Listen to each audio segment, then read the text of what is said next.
Entonces, por favor, y ya después abrimos como el micrófono para la parte de la discusión. Sí, gracias. Si me pudieran habilitar compartir pantalla, por favor.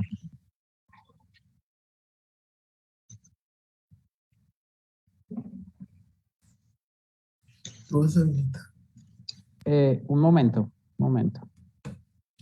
Sí, muchas gracias.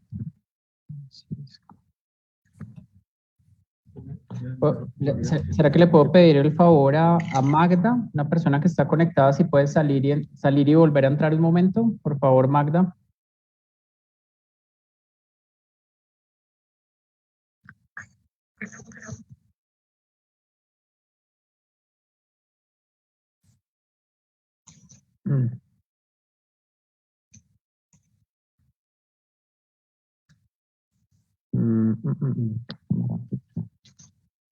Ya, segundo.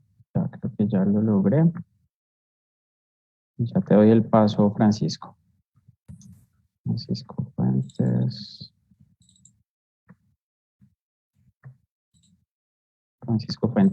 Listo, Francisco, qué pena. Ya estamos listos.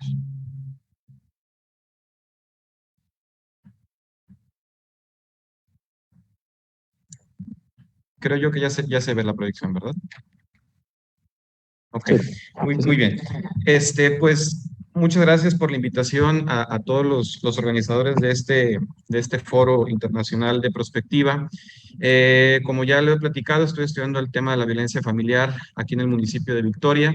La idea es generar un proyecto, una propuesta prospectiva y estratégica, no solamente quedarnos en la proyección de futuros, de ver todos esos futuros alternos que pudieran llegar a ocurrir en el tema de la violencia familiar aquí en el municipio, sino que generar acciones estratégicas focalizadas dentro del municipio para poder disminuir el nivel de incidencia de la violencia familiar.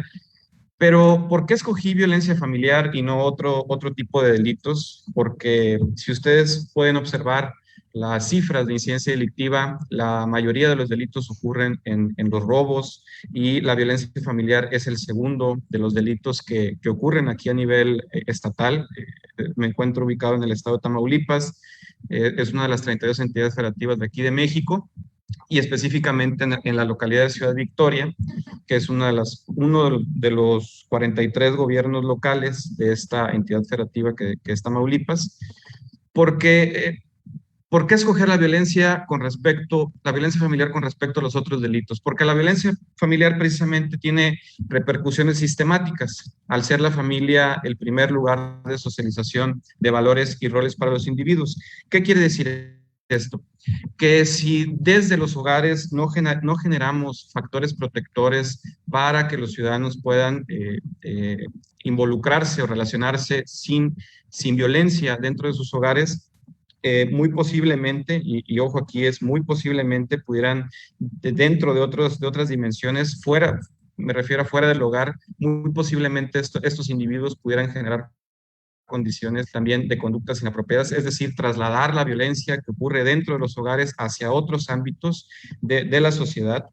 Y es un predictor para la aparición de problemas emocionales, cognitivos o de conducta. Lo más impactante de la violencia familiar es que muy poco de estos eventos se exteriorizan, porque aquí en México existen razones culturales para que la violencia familiar tenga límites de tolerancia. ¿A qué me refiero con esto? Los límites de tolerancia es cuando dentro de los hogares permiten hasta cierto grado que ocurra violencia, no la violencia psicológica o la violencia económica no la consideran como tal en la cultura mexicana, sino que consideran ya actos violentos cuando llegan a ocurrir ciertas lesiones y es cuando ya denuncian. Entonces, estamos ante solamente viendo la punta de este iceberg, de este gran iceberg que es el tema de la violencia familiar, y ocurre todo un tipo de violencia o un trasfondo de violencia entre los hogares que no está visible. Y estudios demuestran que tiende a repetirse estos ciclos de violencia por razones culturales. ¿Cuáles son estos hechos o tendencias observables de la violencia familiar? Yo Quiero resaltar que este es un estudio que estoy realizando para obtener el grado de maestría. Estoy en un proceso en esta parte, un entendimiento del contexto. Básicamente lo que estoy haciendo es, primero, realizar un diagnóstico a fondo de lo de la violencia familiar para después, obviamente, desprender las otras etapas del proceso prospectivo y poder generar futuros y estrategias para disminuirla. Y lo que he estado observando en el tema de la violencia familiar es que Tamaulipas, en la entidad en la que yo resido, la tasa de violencia familiar por cada 100,000 habitantes se encuentra por encima de la media nacional, es decir, Tamaulipas se encuentra o sus indicadores están por encima de las otras 32 entidades federativas que hay en México. Y el caso particular en el municipio de Victoria, que es donde resido, desde el 2015 ha presentado el primer lugar con respecto a los otros 43 municipios. Entonces, quiere decir que es de suma importancia, relacionado con lo que ya he estado platicando anteriormente, que realicemos un trabajo estratégico para disminuir esos índices aquí en el municipio de Victoria. Yo me apoyo de herramientas de sistemas de información geográfica, porque también si ya detectamos que en Tamaulipas es de los principales delitos, en el municipio de Victoria también es el principal delito, y aparte que es el primer lugar con respecto a los 43 municipios, hay que observar cómo se comporta esta violencia familiar dentro de la localidad. La pregunta es si existen concentraciones de este delito para poder realizar o implementar ciertas estrategias muy focalizadas para tener repercusiones sistemáticas. A final de cuentas, la violencia familiar influyen muchos factores culturales, estructurales, que se tienen que ir trabajando durante un largo tiempo, pero si realizamos acciones dispersas o donde no ocurren el fenómeno de la violencia familiar, pues estaríamos ante políticas públicas fallidas, ¿no? Entonces, es por eso que junto a estas dos partes, o trato de juntar estas dos partes de los sistemas de información geográfica como un instrumento para poder agregarle rigurosidad a este estudio y trasladarlo, más bien juntar con esta parte prospectiva para generar escenarios, y que una estrategia con estos dos instrumentos de la prospectiva y los sistemas de información geográfica genere estrategias más robustas y más focalizadas. Entonces procedí a hacer un análisis de densidad de kernel para poder ver la concentración o cómo se estaba desarrollando la violencia familiar dentro del municipio. Esta técnica lo que hace es analizar cada uno de los eventos y generar una estimación de densidad. Entre más juntos o aglutinados estén los eventos, genera una mayor estimación de densidad, y por ende en esta zona se considera como un punto caliente o un punto de atender. Lo vamos a ver en la siguiente gráfica. Aquí, por ejemplo, establecí un parámetro de 300 metros para analizar la violencia familiar. Como les platicaba, a mayor concentración del delito es que me va a generar estos valores altos o estos picos dentro de esta distribución geográfica. Como ustedes pueden observar, en estas zonas son las que se consideran puntos calientes o de alta densidad de la violencia familiar, y es aquí donde deberíamos de estar atendiendo. Este ejercicio de densidad de kernel solamente es una prueba descriptiva, no nos refleja una hipótesis para hacer inferencias estadísticas que nos permita tener a mayor profundidad, con un mayor grado de rigurosidad, si existe una autocorrelación espacial de este fenómeno. Por eso me apoyo de otras técnicas para ver si realmente ir comprobando esta hipótesis de que el fenómeno se encuentra concentrado en el municipio.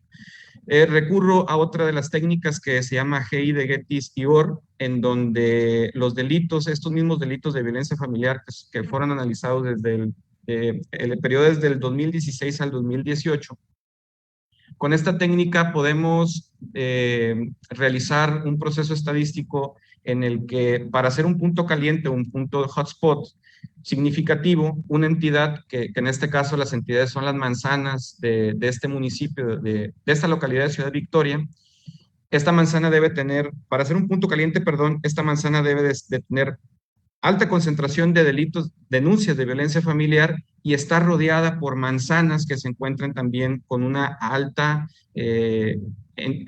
altas denuncias de violencia familiar. Entonces, al hacer este ejercicio, nos puede indicar ciertas manzanas muy estratégicas que como prospectivistas o como hacedores de políticas públicas tendríamos que estar pensando que en dónde se debe de intervenir una vez realizado todo este proceso prospectivo. Y es aquí donde termina esta parte, por así decirlo, de diagnóstico, de decir, bueno, el municipio de Victoria tiene alta incidencia de violencia familiar, sí. Las tendencias nos están marcando que va en incremento. Y no solamente eso, sino que una vez haciendo el ejercicio de autocorrelaciones espaciales para ver su distribución, nos estamos percatando que que en Ciudad Victoria existen puntos que desde el 2016 han presentado altas denuncias de violencia familiar y que a su alrededor estas manzanas también presentan altas denuncias de violencia familiar. Entonces, es por eso la necesidad de crear un proyecto para disminuir la violencia en esta localidad. ¿Hacia dónde va mi ciudad? Perdóname que son 8 minutos. Ya Bueno, nos pasamos un poquito.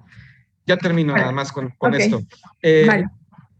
¿Hacia dónde va mi ciudad en temas de violencia familiar para el año 2050? Con base en todo esto genera un escenario catastrófico, es decir, un escenario sin intervención de políticas públicas, y es donde redacto este escenario de 2050. He de resaltar que no está elaborado con... es un ejercicio previo.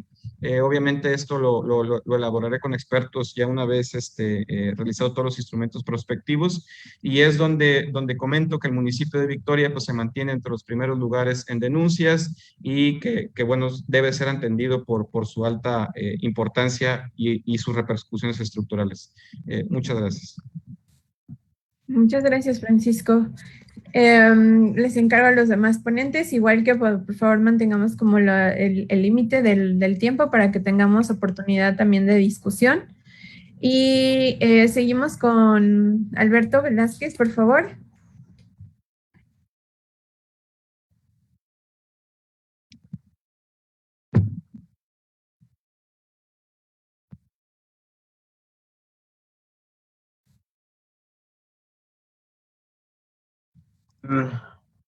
No te escuchas, Alberto.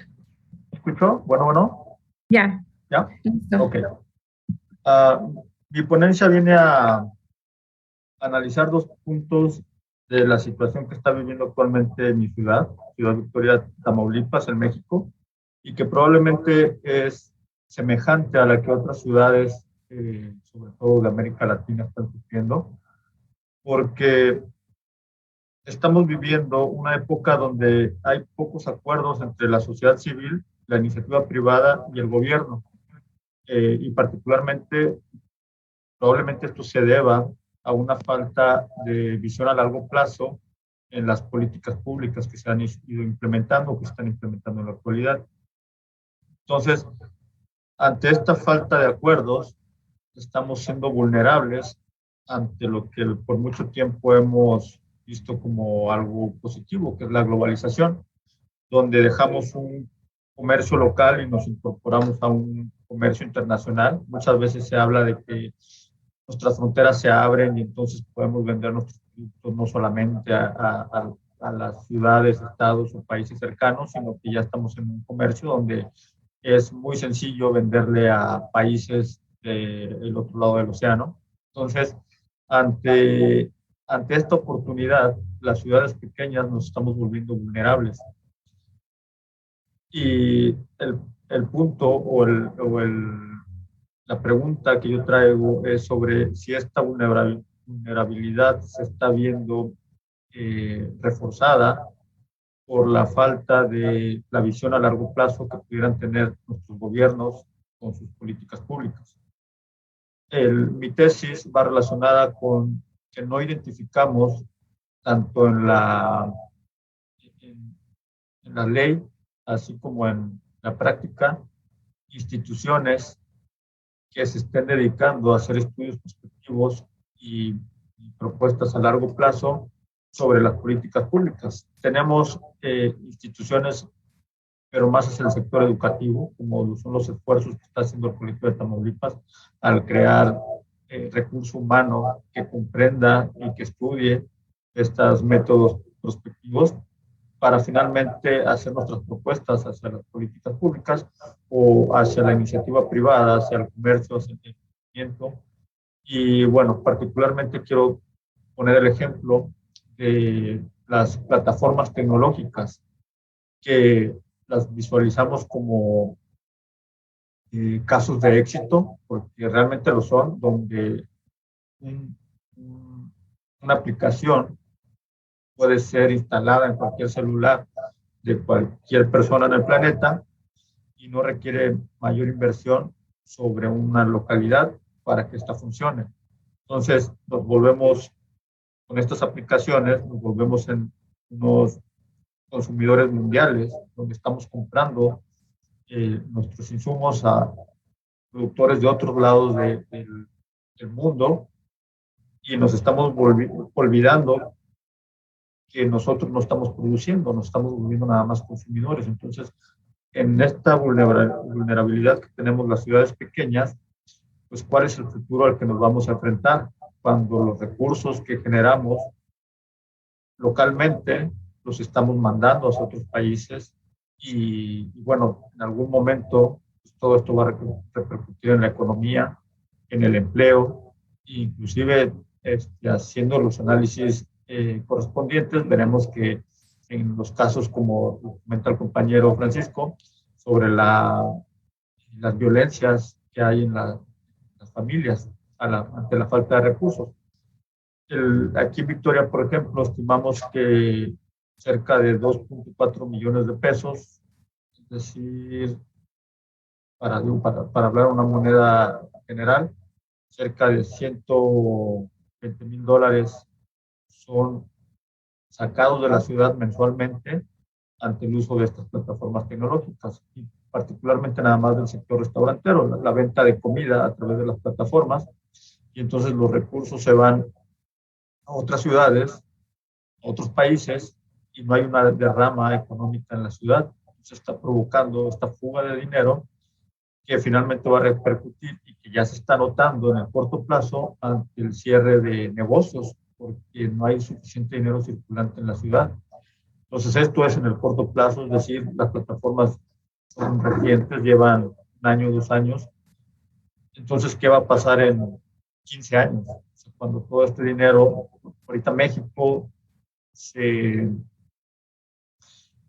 siente orgulloso por las remesas que tenemos de nuestros compatriotas que están trabajando en Estados Unidos y mandan los recursos que están generando, los mandan a México y son orgullosos de esos recursos, que inclusive pueden llegar a equipararse con los recursos que tenemos por ingresos de la venta del petróleo, pero nosotros ya estamos haciendo algo semejante ante esfuerzos mínimos de compañías transnacionales que tienen plataformas tecnológicas funcionando en nuestro país y en muchos de los países que pudieran estar integrando esta mesa y no están dejando una derrama significativa, o al menos como lo fuera antes en el comercio, donde bueno, llegaban compañías y se instalaban en la ciudad para manufacturar o para desarrollar, y entonces llamábamos la inversión extranjera directa, donde está bien, consumimos, pero también hay una derrama por eso que estamos produciendo, a lo mejor solamente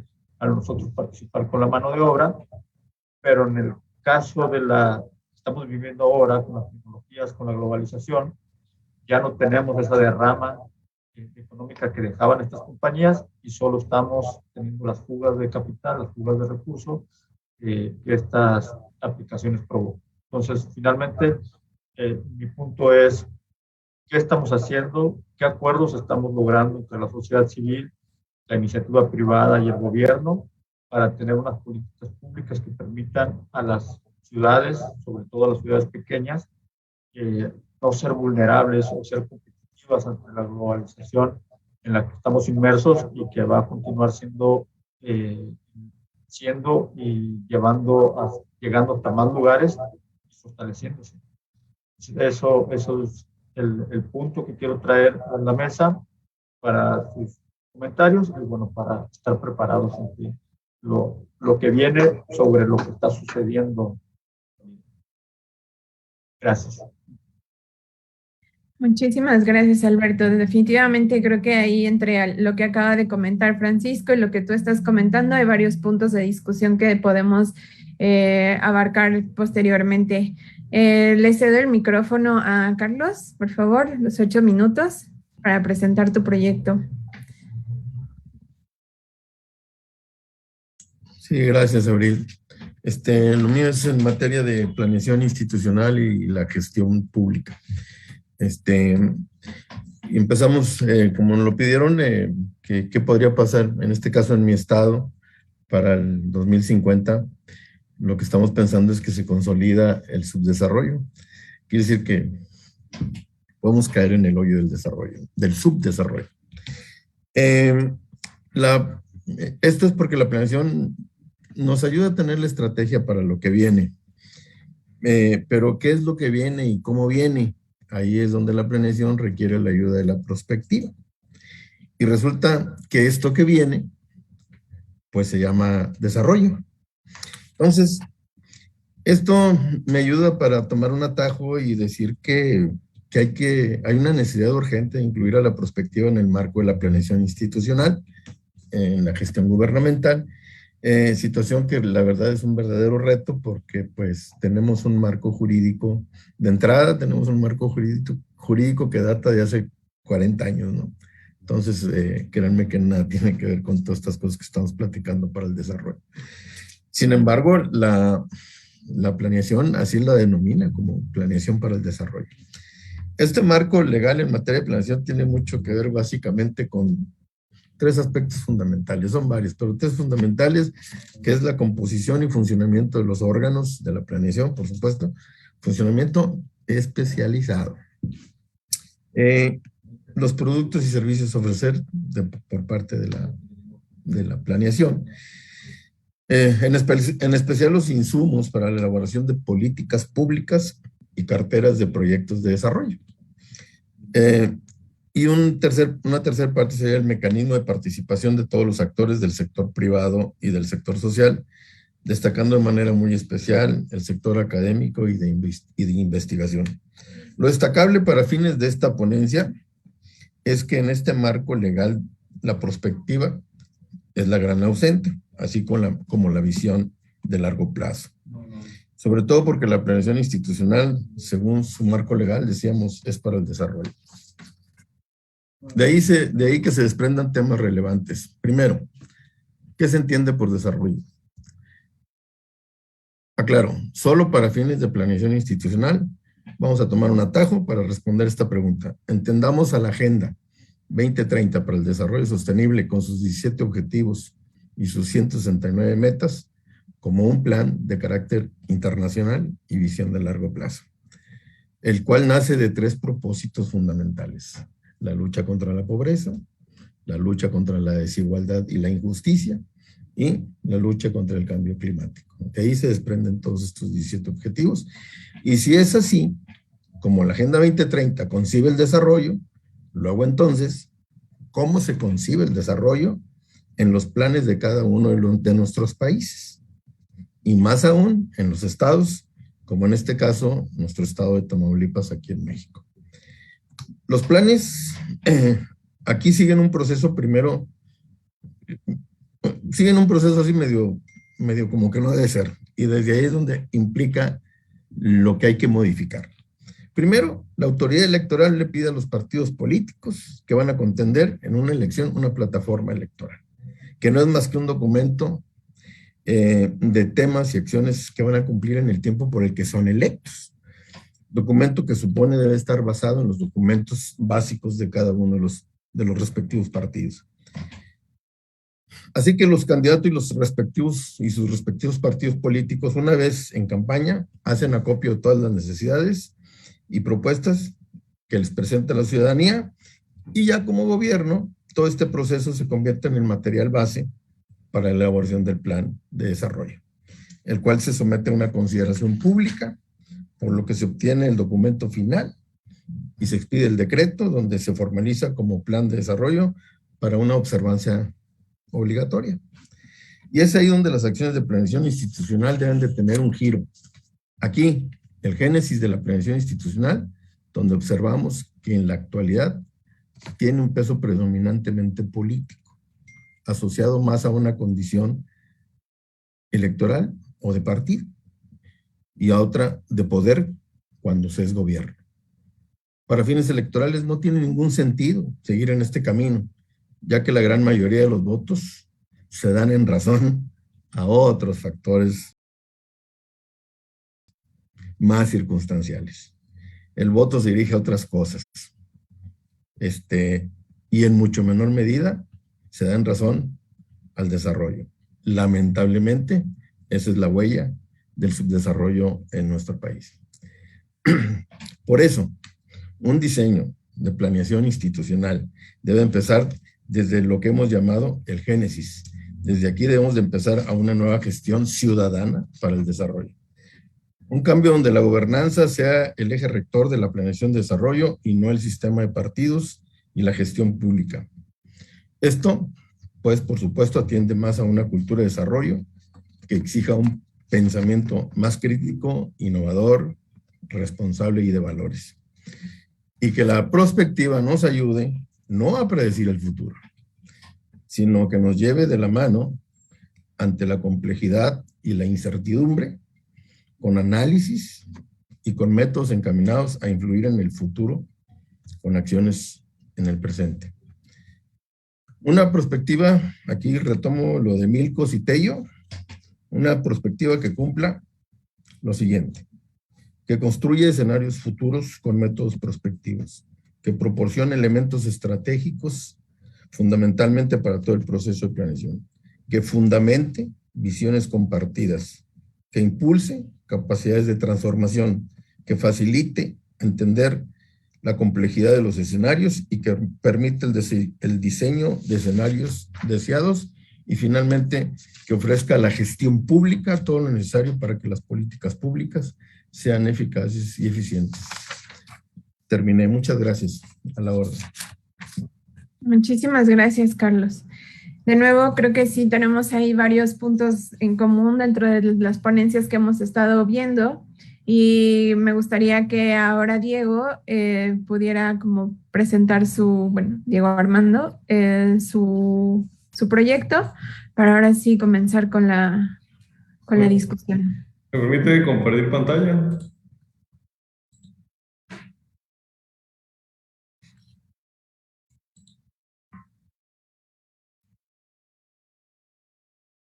Sí, señor, ya.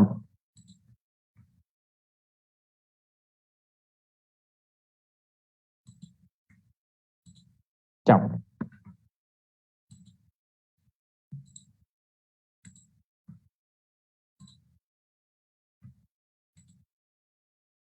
Ahí lo pueden ver.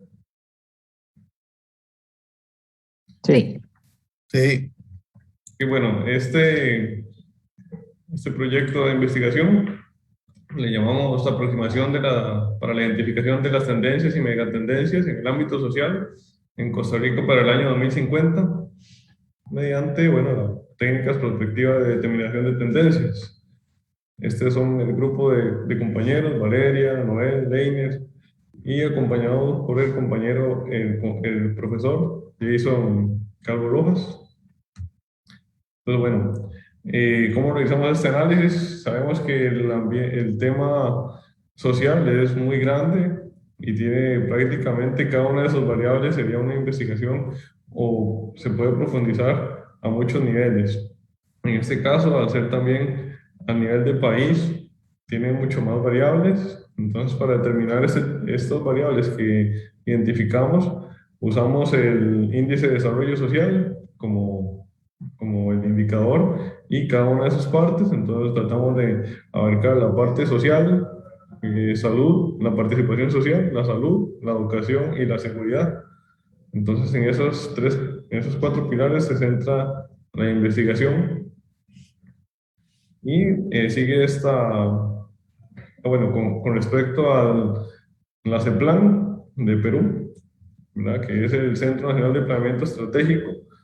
Tiene esta metodología y seguimos esa que ven ahí, que es la visión bibliográfica, sistematización de la información identificación de las megatendencias y su posterior análisis para la toma de decisiones, ya sea la construcción de la estrategia y los escenarios prospectivos.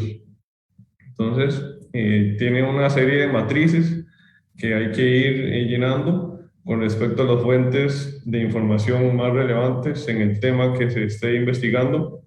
Entonces, en el caso de nosotros, tomamos esas 14 fuentes de información que son las que son mucho más vinculantes, más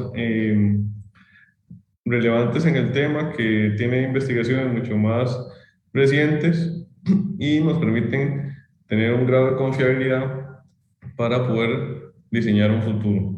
Entonces, con respecto al ámbito social en general, vemos que en Costa Rica y en gran parte de Latinoamérica también, el envejecimiento de la población, incremento de la desigualdad social, cambios en el uso del tiempo, exclusión y conflictividad social, ciudadanía digital, todo ese tema de la ciberseguridad, la salud, que ahorita en temas de pandemia ha dado un salto muy importante.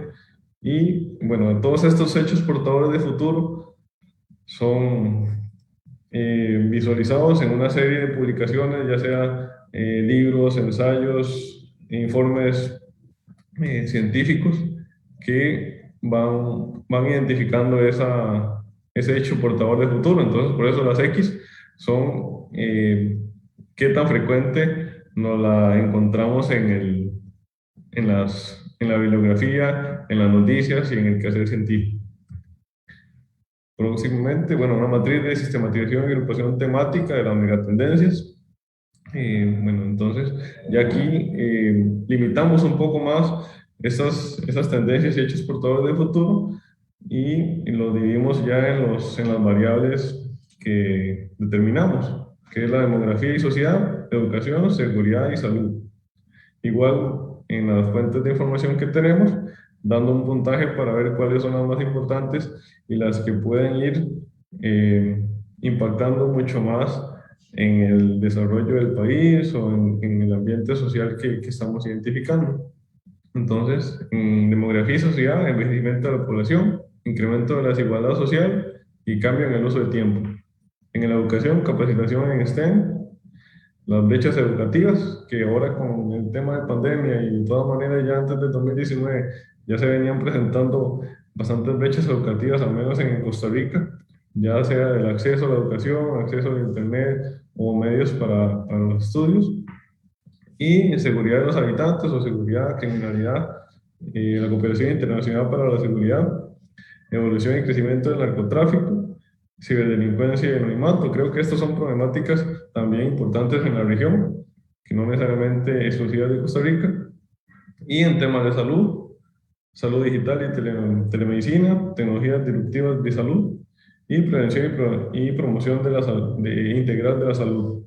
Creo que en este tema del 2020 se dio un salto disruptivo bastante importante con respecto a la digitalización de la salud. Ahora pasamos a este otro cuadro que es análisis de las megatendencias. Aquí ponemos una variable de análisis, ¿verdad? Y los indicadores. Entonces, tenemos que ser capaces de visualizar y dar seguimiento prospectivo a estos indicadores a la totalidad hasta el año 2050 para poder realmente hacer una evaluación de nuestro escenario. Entonces, envejecimiento de la población, fecundidad y mortalidad, desigualdad y como por ejemplo un indicador de cantidad de población mayor de 65 años en el país, población por año calendario según sexo, grupo y especialidad de edades, etcétera. Digamos, esta parte no necesariamente tienen que ser indicadores que ya existen, sino también uno puede construir sus propios indicadores y dar seguimiento a la propuesta. Entonces, demografía y sociedad, educación, seguridad de los habitantes y salud, porque existen mucho más variables y es bastante grande, pero tratamos de resumirlos en estos. Y nuestro escenario está construido en base a esto. Y nuestro escenario construido se llama una Costa Rica que camina pero se estanca.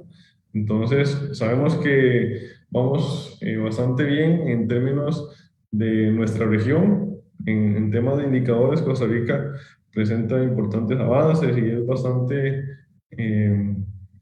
estable en ese tema, pero nos falta mucho todavía como para compararnos con otros países de otras latitudes o del mismo de América. Bueno, es la construcción de futuro debe ser emprendida con una visión estratégica que permita superar la mayor cantidad de retos que la tecnología y la evolución social requieren, facilitando habilidades y resiliencia adecuada para mejorar el país. Bueno, destacar esto de la resiliencia y las habilidades, tanto del tema educativo, para poder afrontar los cambios que esperamos que ocurran y que estemos de la mejor manera preparados. En temas de demografía y sociedad, sabemos que la mayoría de personas en Costa Rica, o al menos una gran cantidad de personas, va a ser adulta mayor. Con este tema de la digitalización vamos a ser un poco más individualistas, se va a incrementar bastante la desigualdad, al menos de que se tomen algunas medidas importantes en este tema. En temas de salud, si bien es cierto, Costa Rica tiene bastantes índices, digamos, muy buenos índices en temas de salud, todavía falta implementar muchas partes tecnológicas, digitalización de la salud, alfabetización digital para la salud ir implementando la tecnología, telemedicina y todo ese tema, estar preparados para poderlos implementar cuando sea necesario. En temas de educación, Diego, bueno, nada más para, sí. ya tenemos el tiempo para que puedas concluir con tu tema. Sí, bueno, en temas de salud, ¿verdad? Estamos en la OCDE y repercute exigencias mucho más grandes, entonces el sistema educativo debe ir creciendo. Y en temas de seguridad, el cibercrimen, la regionalización de la criminalidad en el continente y en la región de América Central, principalmente liderado por Estados Unidos. Y bueno, en conclusión, ¿verdad? Ya, se da el predominio de un factor tecnológico, transformación demográfica trae importantes retos. En el nicho de mercado vienen nuevos nichos de mercado que generan nuevas habilidades en la población y un cambio en fronteras del tiempo que repercute en el empleo y la salud mental, un espacio digital para la relación con el público y surge la ciudadanía digital. Y se necesita una reforma en el sistema educativo, ¿verdad? Y la complejidad de desigualdad social. Entonces creemos que Costa Rica va bien encaminado, pero falta mucho y se debe pensar realmente e implementar la perspectiva para poder salir adelante. Muchas gracias. Muchísimas gracias, Diego. Ahora sí abrimos como paso a esta parte de la discusión. Y primero me gustaría como hacerles una pregunta, ya que encontré como varias vertientes similares entre todos los casos. Me gustaría preguntarles a ustedes, ¿en dónde es que ven ustedes cómo se involucra la ciudadanía con respecto a la prospectiva? Hablan, varios de ustedes mencionaron como la gestión ciudadana, la parte de las visiones compartidas, el apoyo de las políticas públicas, pero ¿en dónde queda justo como esta educación hacia la ciudadanía dentro de cada uno de los proyectos que ustedes están proponiendo? ¿Cuál es el rol de la ciudadanía hacia la prospectiva sin tener que estar como apoyándonos tanto desde de las industrias privadas o de la parte gubernamental? Francisco. Sí, bueno, en el caso de todos los proyectos prospectivos, como bien sabemos, hay una parte que es indisociable del tema al hablar de prospectiva, que es el tema de la participación ciudadana o el involucramiento de todos los actores en la construcción de ese futuro deseado. Yo sí consideraría que en el tema de la violencia familiar, pues sí tendría que ir de la mano las instancias gubernamentales y los ciudadanos. He notado que muchas de las veces en las políticas públicas aquí a nivel, en donde yo vivo, normalmente se reinventan cada 3 o cada 6 años, ¿no? Entonces, no hay como que esa apropiación ni ciudadana ni por parte de las políticas públicas, de los gobiernos más bien, por continuar con las acciones que normalmente se han estado haciendo.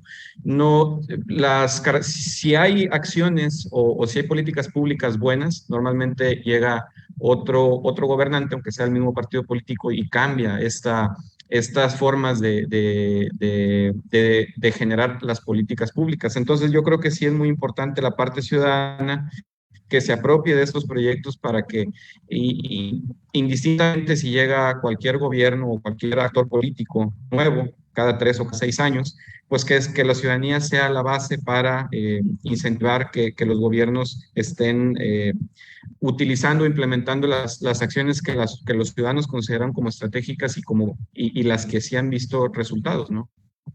Entonces, yo creo que esa sería la parte ciudadana y por qué la importancia de estos proyectos productivos que no son a corto plazo, no son instituciones, sino que tienen que extender a lo largo del tiempo definitivamente la ciudadanía tiene que ser parte de la ecuación para que pueda trascender más allá de gobiernos de 3 o 6.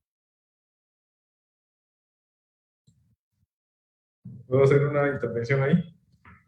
Claro que sí, Diego, por favor. En el tema, al menos en Costa Rica, se está en una bastante crisis, una importante crisis fiscal.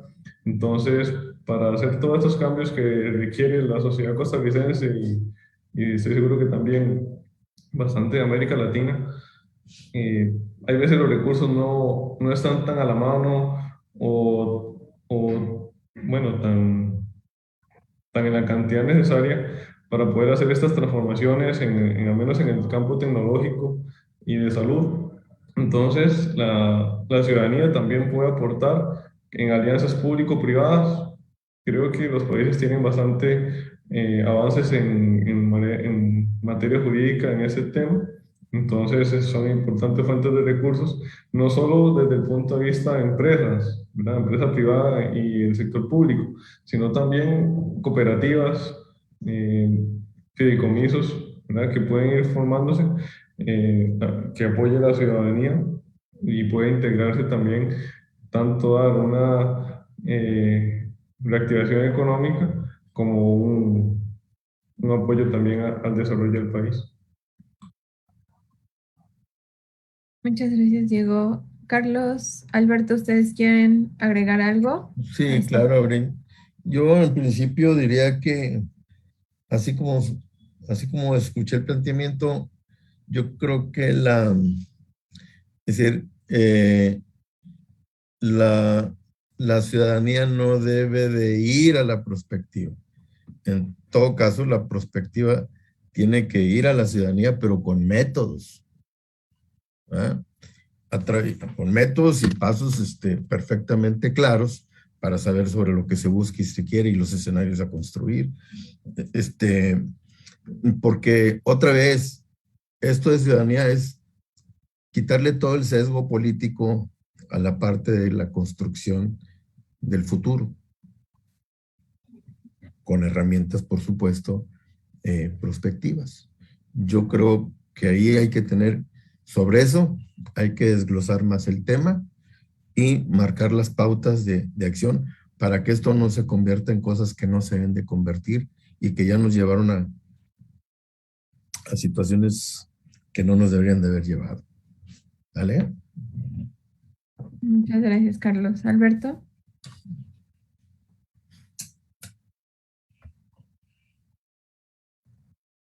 Sí. Bueno, de igual manera creo que es difícil que la ciudadanía, su individualidad, puedan hacer grandes aportaciones al cambio del futuro o en el futuro, en la construcción del futuro de nuestras ciudades. De alguna manera, tal vez los que estamos aquí en el tema, inmersos en el estudio de la perspectiva y sus métodos, nos damos cuenta que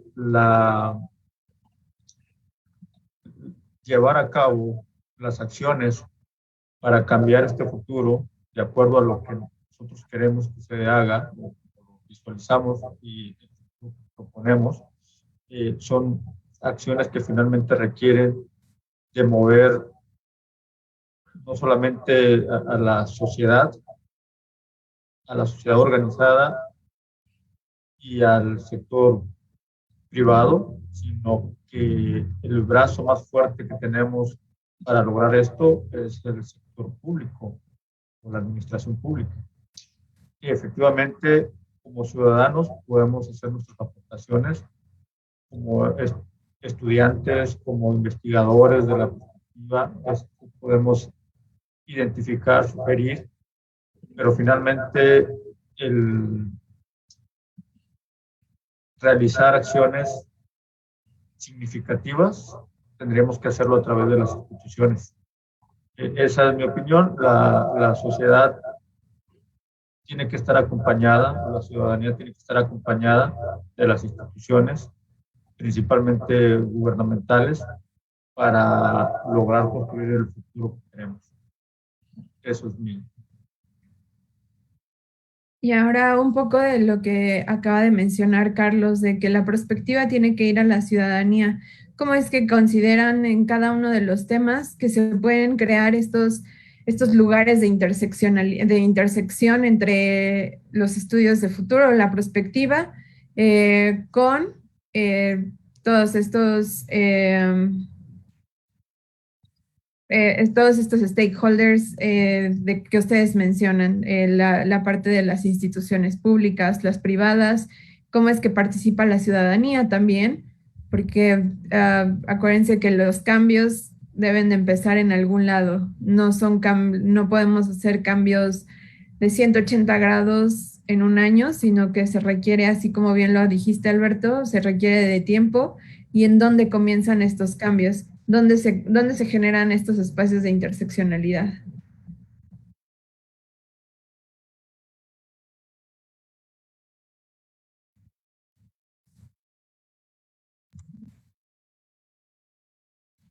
Metiéndome un poquito en el tema del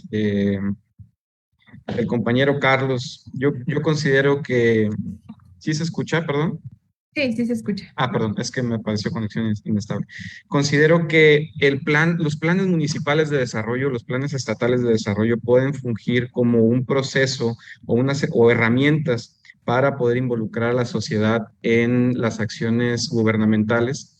Normalmente no se hacen con esta visión de futuro y se construyen desde los escritorios. No hay un proceso de participación ciudadana en donde digan, bueno, como ciudadanos y como instituciones queremos este rumbo para nuestro estado o para nuestro municipio.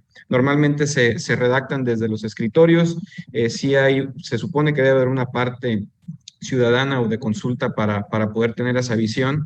Sin embargo, una vez elaborados los proyectos, pues solamente se quedan ahí, ¿no? O sea, no realizan ciertas acciones o solamente lo utilizan para justificar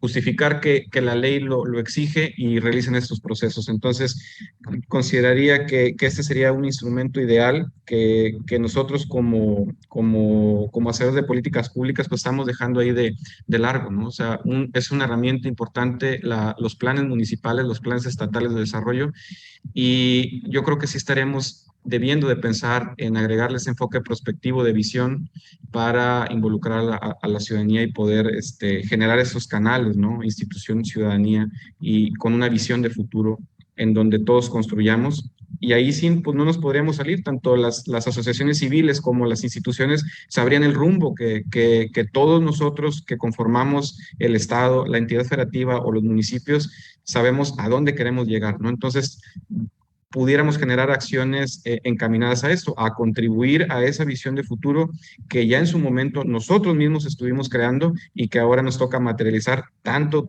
de las instituciones como pudiera ser la sociedad civil, ¿no? Señores.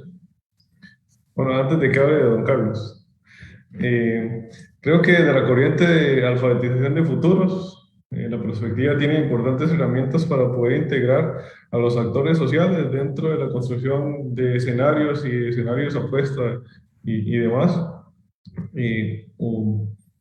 para, para poder realmente construir la perspectiva con una visión mucho más participativa que refleje realmente los intereses de la población a la que se requiere, ¿verdad? Porque, como dice el compañero Francisco, no es solo hacerlo desde un escritorio, ¿verdad? Sino poder realmente integrar a la población, a los actores que realmente están involucrados, para que quede mucho más contextualizado.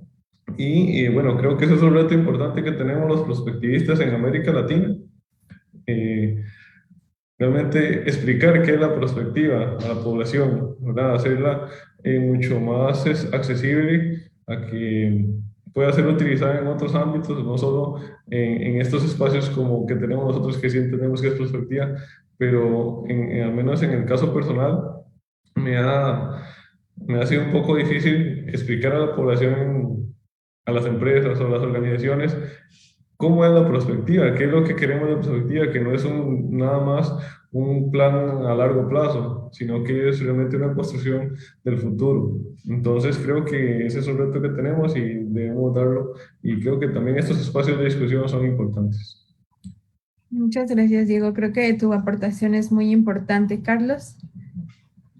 Sí, yo creo que este punto de intersección que le llama así Abril, yo le llamaría gobernanza para efectos de prospectiva. Y antes de, porque va a ser una misión, yo diría que prácticamente imposible, al menos ahorita en América Latina, de dar a conocer a la ciudadanía la prospectiva. Apenas la andamos entendiendo nosotros, ¿no? Entonces, yo lo que digo es que esto es volcarnos hacia un modelo de gobernanza en donde veamos ¿qué te diré? Definamos los sectores ciudadanos por cada rubro y materia, en caso de planeación.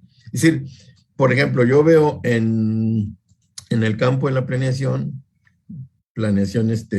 democrática, que le llaman aquí en lo institucional, pues eso, definir un marco de gobernanza, ¿no?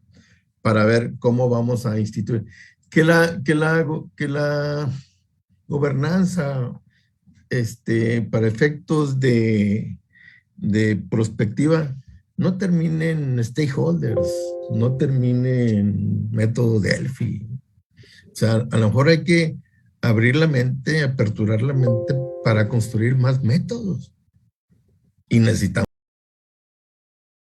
primero, antes que nada, antes de abrir más métodos, yo propongo sugerir que abramos mejor el debate para definir modelos de gobernanza. Gracias, Carlos. Alberto.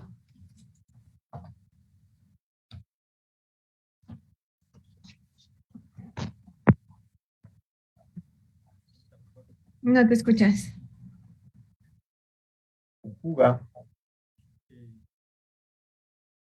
No te escuchas, Alberto, perdón. ¿No? Ya. Sí, totalmente de acuerdo. El ejercicio es que el pensamiento prospectivo vaya de la mano, o bueno, se aplique en una gobernanza donde la participación de la ciudadanía esté inmersa en la acción pública, en las políticas públicas. Como lo decía Francisco también, en los planes de desarrollo acá en México, los municipios, estados y el país generan sus planes de desarrollo, donde hay un momento para hacer una consulta pública, y aquí es donde podemos participar los ciudadanos en definir cuáles los objetivos hasta ahorita a mediano plazo que deseamos para nuestros entornos. Creo que la gobernanza sería el primer paso. Primero, que participemos en estos ejercicios de planeación y con ello crear el camino para que la perspectiva también sea parte fundamental en la planeación, ya no solo a mediano plazo, sino a largo plazo. Sí, muchísimas gracias, Alberto. De hecho, justo me quedo como con algunas cosas que ustedes mencionaron acerca de que muchas veces, por ejemplo, en cuestiones de política se hacen los cambios, se hacen dependiendo del gobierno, pero una vez terminado el gobierno es cuando, y eso tuvo en común tanto en la parte de Costa Rica como en la parte de México. Una vez terminado el gobierno, entonces se resetea todo. Y una de las cosas que ustedes mencionaron fue justo de la apropiación ciudadana como soberanía. O sea, cómo es que que a pesar de estos cambios de gobierno, o estos cambios de instituciones, la ciudadanía se pueda apropiar de de estos cambios a través del tiempo y que se puedan mantener en un futuro lejano. Y esto es como, bueno, un poco de lo que ustedes mencionaron, y acortar también las fronteras del tiempo y el espacio. Me parece que eso también lo comentaron en varias ponencias, y que al final algo que también comentó Diego es cómo nosotros podemos desde lo individual, la perspectiva viene desde lo individual, del de nosotros estar conscientes de cómo nosotros tener esta conciencia individual de que podemos tener un poder de agencia y un pensamiento de futuro, y que se tiene que desarrollar a través del tiempo. Y que esto nos pueda llevar a lo general, que ya es involucrar a más personas o a mayores instituciones para poder generar un cambio un poco más homogéneo. Entonces, con esta parte, para pasar a las preguntas que tenemos con el público, les pregunto, ¿cómo es que ustedes se imaginan este futuro de América Latina para el 2050? Tomando en cuenta esto, y también que acaba de mencionar algo muy cierto, Carlos, que en América Latina, si bien no es tan nueva la perspectiva, que ya tiene mucho tiempo existiendo, pero está emergiendo de nuevo, está renaciendo esta visión prospectiva dentro de Latinoamérica, y está creciendo con mucha fuerza. ¿Cómo es que ustedes, a partir de sus proyectos, en un minuto, en 30 segundos, cómo es que se imaginan este futuro para América Latina para el 2050?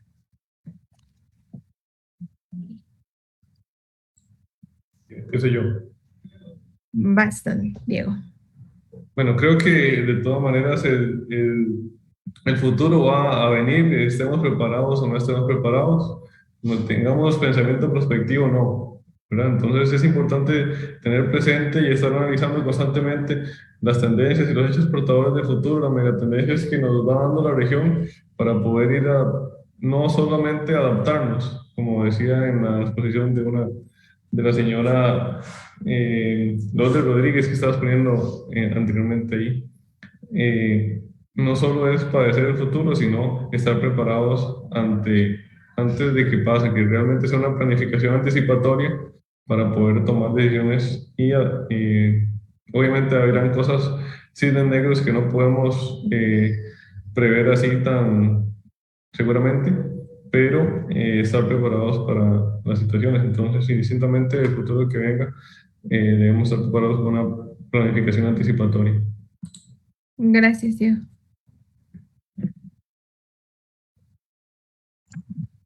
En lo personal, yo considero que, al menos aquí en el estado en el que vivo, en Tamaulipas, yo creo que la ciudadanía cada vez más, al año 2050, cada vez más va a estar exigiendo mecanismos de democracia participativa.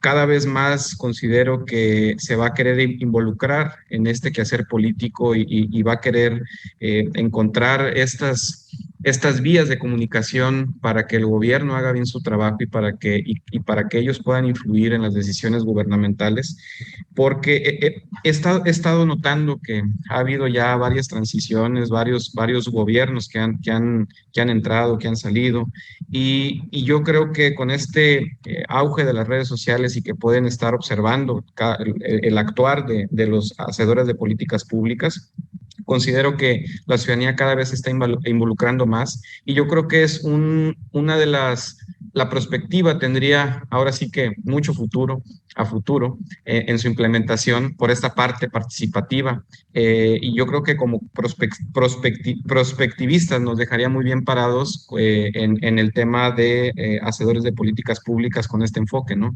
Porque cada vez la ciudadanía va a exigir más estos mecanismos, cada vez la ciudadanía va a querer que se implementen estos procesos participativos y yo me imagino a 2050 una ciudadanía en donde la perspectiva sea sí o sí parte de la elaboración, el diseño de las políticas públicas. Muchas gracias, Francisco. Alberto. Gracias. Yo creo que nuestros esfuerzos por incorporar la perspectiva en nuestro quehacer cotidiano de nuestras comunidades, de nuestras ciudades, estados y países, son todavía muy cortos. O sea, todavía nos falta mucho por hacer. A las instituciones les falta, tienen todavía mucho espacio a donde llegar. Y entonces considero que si seguimos con esta proporción, con esta tendencia, pues nos va a alcanzar el futuro que no queremos. Creo que hay ahorita instrumentos mediante la iniciativa privada que están siendo usados para beneficio particular y que nos lleva mucha ventaja. Digamos, la inteligencia artificial desarrollada por Google, podemos visualizar que su análisis de datos es súper vasto, complejo, y tal vez lo que nosotros estamos haciendo en esfuerzos individuales, ellos con el manejo de la información que tienen, lo pudieran estar haciendo ya a una escala mucho mayor, pero no para un beneficio general, no para el beneficio común, sino, lo hemos visto, lo hacen con un sentido de mercadotecnia. Entonces ellos saben cuál es la tendencia de las necesidades de las poblaciones, por regiones, hasta por ciudades, es más, hasta por personas. No me equivoco al decir que todos hemos tenido alguna experiencia donde la publicidad que nos llega está orientada completamente hacia nuestras necesidades, aun y cuando no lo hayamos expresado directamente en algún dispositivo. Siendo más claros, cuando lo hayamos mencionado en alguna ocasión, alguna necesidad, de pronto nos aparece esta publicidad muy puntual sobre lo que requeríamos. Entonces, ¿a qué voy? Tendríamos que redoblar esfuerzos, triplicar esfuerzos para poder estar a la par del crecimiento o de la necesidad que el mercado está creando, no solamente para verlo desde un punto de vista económico, sino para verlo desde satisfacer las necesidades de la población. Creo que todos estamos de acuerdo en que lo que los países buscan, o las principales políticas de los países, es disminuir la pobreza. ¿Cómo lo vamos a lograr si la concentración de recursos debido a una competencia económica pues está siendo cada vez más presente hacia algunos sectores del mundo? Ya no hablamos de países, de ciudades, sino del mundo. De pronto cambia la riqueza, lo veíamos de los principales colaboradores económicos que estaban con la región norte de América, ahora se están moviendo a Asia. Entonces, creo que el tema económico lleva mucho más ventaja hacia el tema social. Nosotros los positivistas, si bien también podemos utilizar todas nuestras capacidades para temas económicos, creo que es un deber de nosotros procurar también en el tema social llevar nuestros resultados en nuestras propuestas. Y bueno, creo que para el 2050 tenemos mucha tarea que hacer para poder hacer un cambio significativo con nuestros estudios, nuestros planteamientos y, bueno, y propuestas. Muchas gracias, Alberto. Mauricio, tenemos espacio para preguntas de los y las asistentes. ¿Están por ahí? ¿O Oscar? Sí, sí, podemos hacer algunas preguntas de los asistentes y si alguien quiere interactuar ya con nuestros panelistas. Pueden hacer sus preguntas abriendo el micrófono o escribiéndolas por el chat.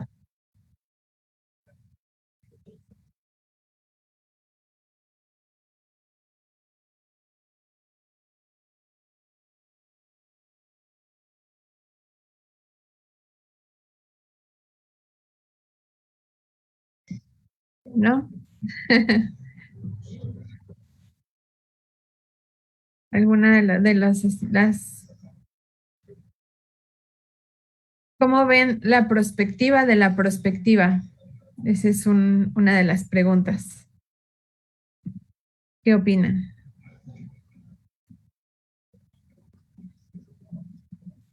Yo creo que en el tema de perspectiva estamos en uno de los mejores momentos para hablar del tema y para poder dar ese salto que no se daba desde los años 70.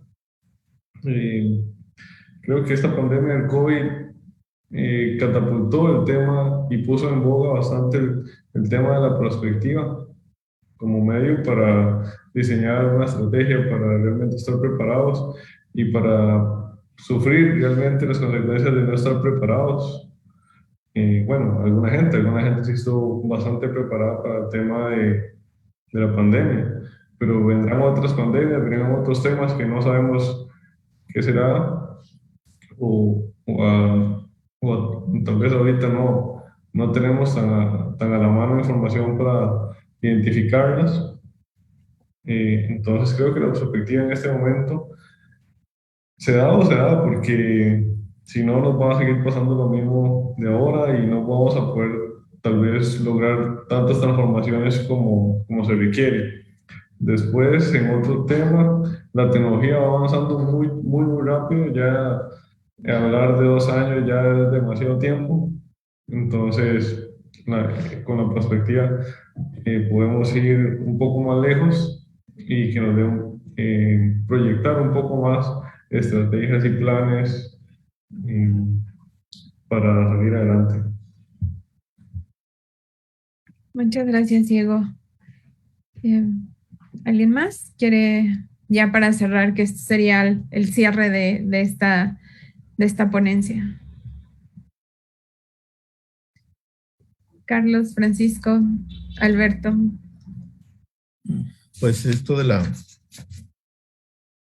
prospectiva, pues como que es una pregunta muy grandota, no sé si la pueda cargar, pero lo que sí podemos decir es que pues hay que sacarla más de las aulas y llevarla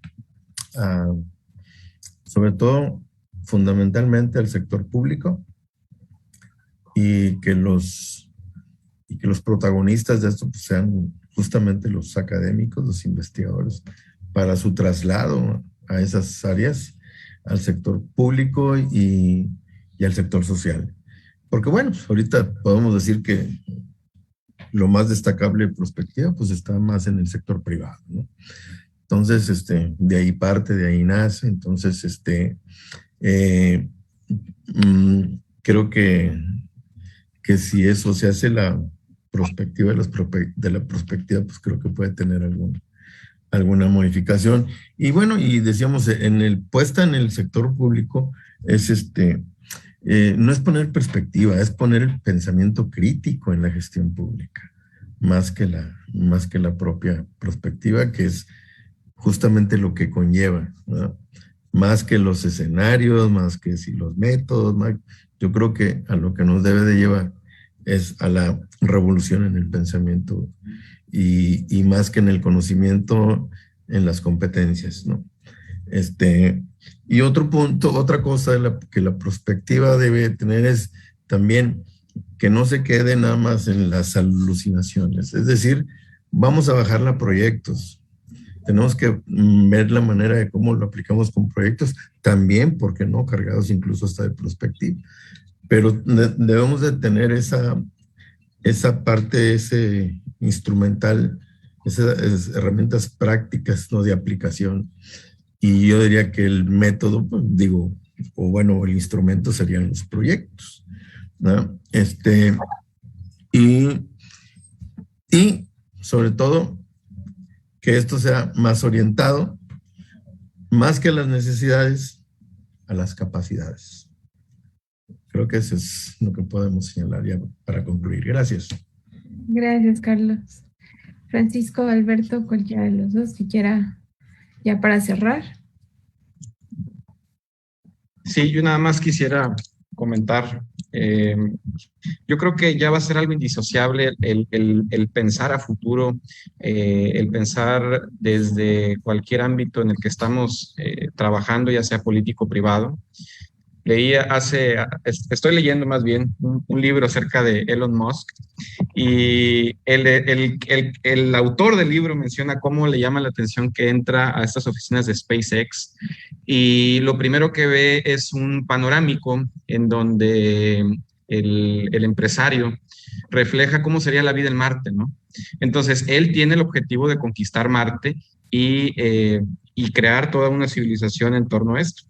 Entonces yo creo que las empresas privadas van a empezar a girar en base en este enfoque, ¿no? Imaginar el futuro de cómo sería su empresa contribuyendo a cierto futuro deseado.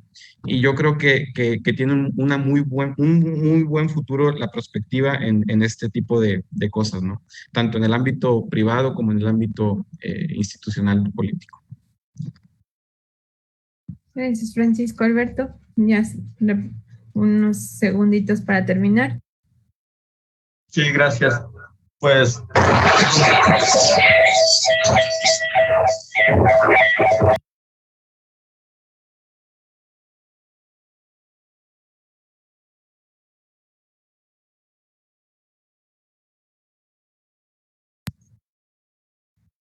sí. Agradecemos los pasos que están dando para los que estamos estudiando perspectiva y que queremos hacer nuestras Dejaste de escuchar, Alberto.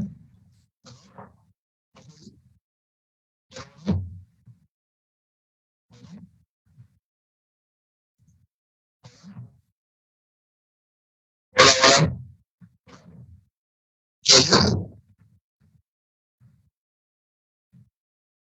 ¿Me escuchan? Sí.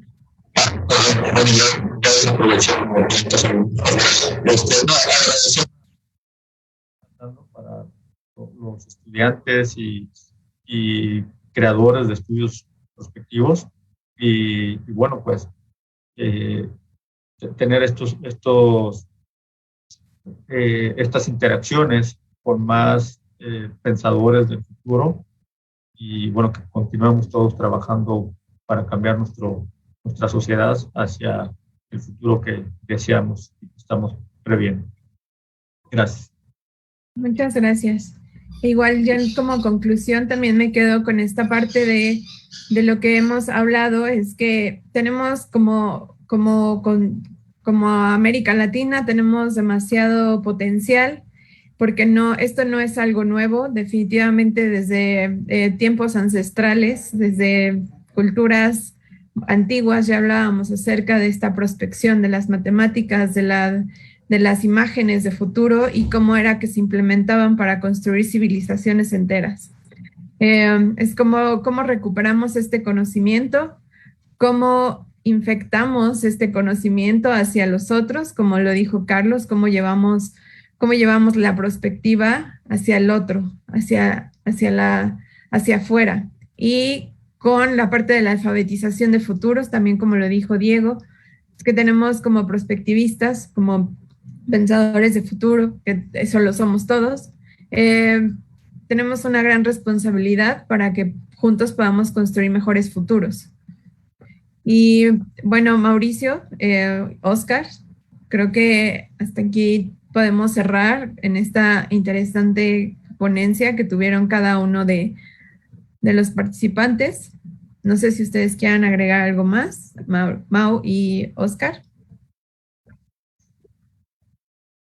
No, nada, a Abril y a todos los participantes, mil gracias por atreverse a ser parte de este espacio, por atreverse a enviar sus ponencias, por atreverse a participar y que su voz pues también sea escuchada y que logremos generar esas líneas de conexión. Vivimos en un mundo interconectado, tenemos que aprovechar eso para nuestros países de América Latina. Mil gracias a Abril y a todos los asistentes, los ponentes por su participación y por estar acá y en la transmisión que se está haciendo a través de Twitch.